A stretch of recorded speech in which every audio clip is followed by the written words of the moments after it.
Hi guys, good morning guys. Nandito na naman ako guys. Mamahagi na naman ako sa mga kaalaman ko tungkol sa anxiety, disorder, GERD, panic attack, saka nervous guys. Hindi po ako magsasawa sa mga mag-share guys kung paano nyo ma-overcome din sa inyo yung mga dinaanan nyo. Ito guys, pag-usapan natin po ito sa tungkol sa my GERD. My GERD na naman ang pag-usapan natin ngayon guys. Dito po ako nagsimula bago si anxiety.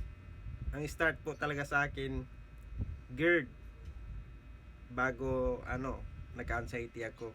Ito po yung pag-usapan natin guys kasi maraming nagtatanong din sa akin, nagchat-chat tungkol sa acid.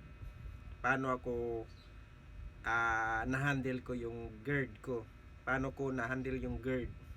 Kasi yung iba, maraming nagtatanong kung nawawala pa ba daw yung acidity or GERD guys, hindi po ito mawawala. Kung may GERD ka na at saka mga hyperacidity ka na, hindi na po mawawala. Forever na po sa atin to pag meron tayong ganito. Forever. Sana all may forever. Forever na po tayo nito merong ganito. Pag meron tayong GERD, saka acid, saka hyperacidity, ano na po sa atin yan. Forever na po sa atin yan. Ang ano ko lang para ma-handle nyo ay i-share ko lang sa inyo na paano ko na-handle at saka hindi na sumusumpong si GERD. Kasi sa atin, dadalhin na talaga sa atin to pag meron tayong ganito. Sumpong-sumpong na lang to guys pag meron tayong ganito. Ang ko lang i-share ko kung paano ko ma-handle at saka paano ko na hindi ko na sumumpong si GERD. First guys, iniinom ko po yung meron akong mga shares dyan na mga vlog ko na ang gamot ko po sa GERD is apple cider vinegar saka honey. Minimix ko yan morning at saka gabi. May vlog na ako dyan guys. Pwede nyo panoorin kung paano ko iniinom. Meron naman dyan, baka malay nyo hindi naman tayo pare-pareho sa sa katawan natin. Malay mo mag-click din sa inyo. Kasi dati guys, sobrang dami na akong natik na gamot, mga antacid, lahat ng mga klaseng gamot. Wala hindi talaga umipik sa akin. Ang nakagaling lang talaga sa akin is yung apple cider vinegar at saka yung honey, minimix ko. Yun po ang nakagaling sa akin. Na level ko na yung GERD ko. Yan po iniinom ko morning at saka gabi bago matulog. Yung morning naman walang kain pa, tapos 30 minutes before inom ka po. Ganda, may vlog naman ako dyan, pwede nyo panoorin paano ko na i-handle yung aking GERD. Kaya isi-share ko lang din yon sa inyo. Tapos una din pag meron na tayong mga ganito, kasi hindi naman to mawawala sa atin, forever na po ito dadalhin natin.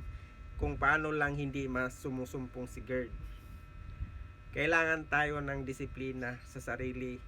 Kailangan po disiplina po yung sarili. Kasi dati guys, nawawala minsan yung GERD ko kaso hindi naman ako nagdisiplina sa akin. Bundat pa rin ako kumain, kain ng kain, mga matamis, bumabalik pa rin talaga si GERD yan guys. Bumabalik yan pag abusado ka talaga. Bumabalik yan guys, si GERD. Kailangan konting disiplina lang sa sarili talaga, sa pagkain, saka sa disiplina sa sarili. Ganun lang talaga guys.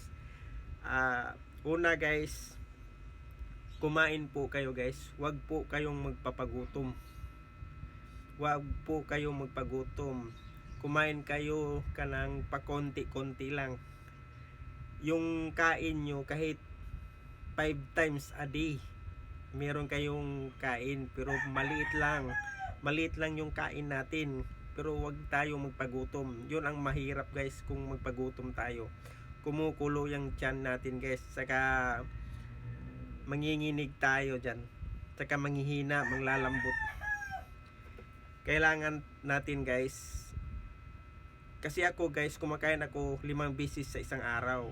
Kumain ako ng alas 7, konti. Kakain na naman ako ng alas 10, konti. Kakain naman ako ng 12, konti. Kakain naman ako ng 3, konti. 6, kakain na naman ako, konti. Yun lang po ang kain ko, paunti-unti lang guys. Huwag yung kumain ng sobra-sobra, bondat ka talaga kumain guys. Pwede sa soft drinks naman, pwede. Ito po sabihin ko, wala naman pong bawal tayo sa may GERD. Wala pong bawal, pero kailangan lang mag-iwas tayo. At saka disiplina po sa sarili. Kunting pagkain lang natin kinakain. Saka ang dapat iwasan po natin, yung pwede naman kumain pwede kumain pero wag lang abuso.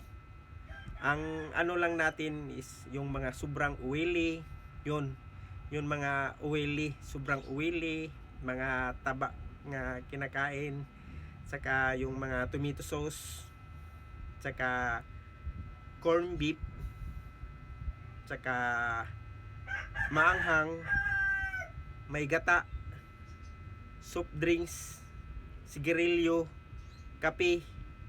Yan po yung mga iniwasan po natin. Pero hindi naman totally na iwasan talaga. Pwede naman tayo, pero wag lang po abuso sa sarili. Pwede po tayo, pero wag lang po sige-sige. Yan po ang ating idisiplina natin. Yan po yung mga pagkain na yon. Pwede naman kumain, pero wag lang yung abuso. Tapos kumain po kayo sa isang araw 5 beses, pero konti-konti lang. Wag yung kumain ka ng umaga, sobrang dami. Tingnan mo mamaya pag kumakain ka dyan guys, pag bundat ka kumain ng umaga, kakain ka, magbo-bloated ka guys. Sure yan, promise yan, kasi nadaanan ko. Yan po talaga ang pinaka first sa akin na bago ako nagkaroon ng anxiety disorder, GERD. Pag kumain ka ng umaga, bondat. Pagka tanghali, bondat. Iwan ko kung hindi ka magkaroon ng bloated, saka magkaroon ka ng chest pain dyan guys, saka mananakit yung mga litid-litid mo sa dibdib mo. Yan po yung guys, saka para manghihina ka po guys, saka bloated ka, mahirapan ka huminga. Yan po yung kasi nasubukan ko na yan guys. Yan po ang mga dinaanan ko bago ako nagkaroon ng anxiety disorder. Akala ko atakihin na ako dyan sa puso, yung mga ganyang GERD, mga chest pain, mga litid-litid, paikot sa dibdib yan guys, pati likod, mainit yan sa likod guys. Kasi yan po yung nag-start sa akin, yung GERD talaga ang nag-start sa akin, yung mga ganyan. Kaya yan po yung mga turo ko sa inyo, huwag iwasan nyo yung mga ganon. Sasakit talaga yan pag sobrang dami yung kinakain nyo. Maniwala ka sa akin, bubloated kayo dyan guys. Alam ko yan guys, kasi ganyan po ako, sinusubukan ko na po lahat yan guys. Kaya ang disiplina ko sa inyo, pakonti lang yung kanin, pakonti-konti lang guys. Pwede na kayo, kahit hindi na kayo mag-antacid dyan guys, basta paunti-unti lang yung kain nyo, tama lang yung mga pagkain nyo, tapos huwag kayong magpagutom. Yan po yun guys. Saka bawalin yung gatas. Dati gatas ginagamot sa mga probinsya, kasi yung bata pa ako may acidity na talaga ako, kasi dinadalhin talaga. Forever na talaga sa atin to. Kailangan ng disiplina lang sa sarili natin guys. Kailangan ng disiplina po sa atin para mawala po yung panormal po yung GERD natin, normal. Tapos may mga vlog naman ako dyan na paano ako umiinom ng apple cider tsaka vinegar, apple cider vinegar tsaka yung honey, tsaka ang vitamins ko is BWC. Nandyan naman, may vlog naman po ako dyan, pwede nyo panoorin. Yan po yun guys, ang mga sinabi ko na yung mga bawal.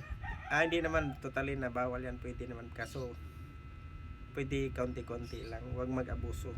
Yan po guys, para ma-handle mo yung acid na hindi sinusumpong. Kaya yung iba kasi guys, may mga antacid, mga Gaviscon, malaki din ako nagastos dyan dati guys, mga omeprazole, ranitidine. Yun yung pinakamahal na aking binibili, yung Nexium. Yun po yung mga pinakamahal na Nexium ginagamit ko dati, yung may GERD ako. Pero hindi po tumatalab yan pang ganyan. Kailangan mo talaga disiplina mo yung sarili mo para ma-handle mo yung GERD mo.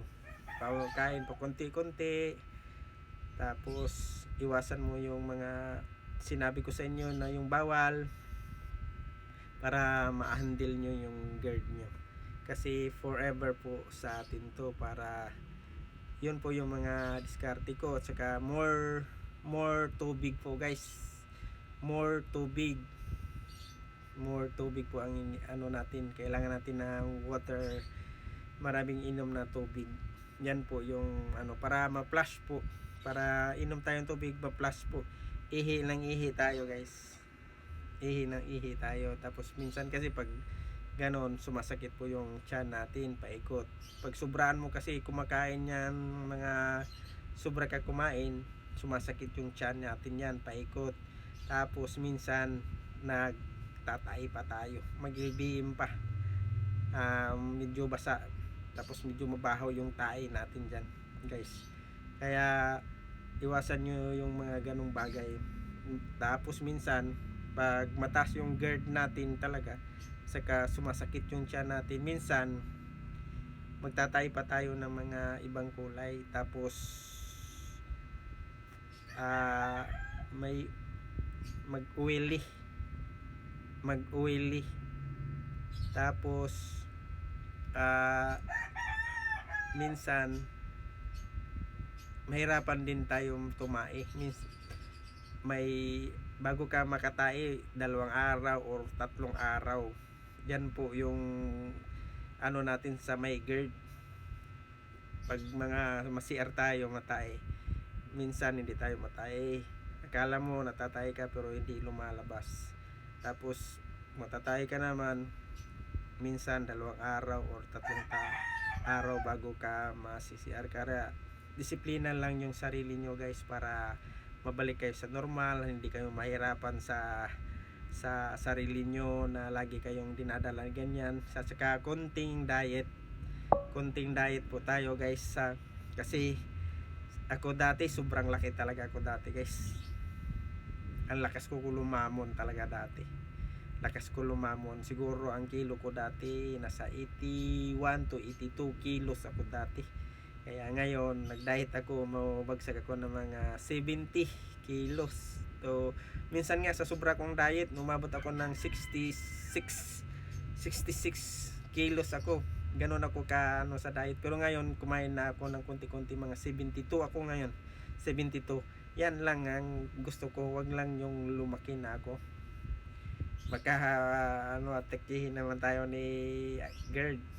Kaya nga disiplina lang tayo sa sarili, disiplina sa kain, para hindi po tayo maging bloated at saka sumasakit lagi ang tiyan, magkaroon ng chest pain, mainit sa likod, saka manghihina.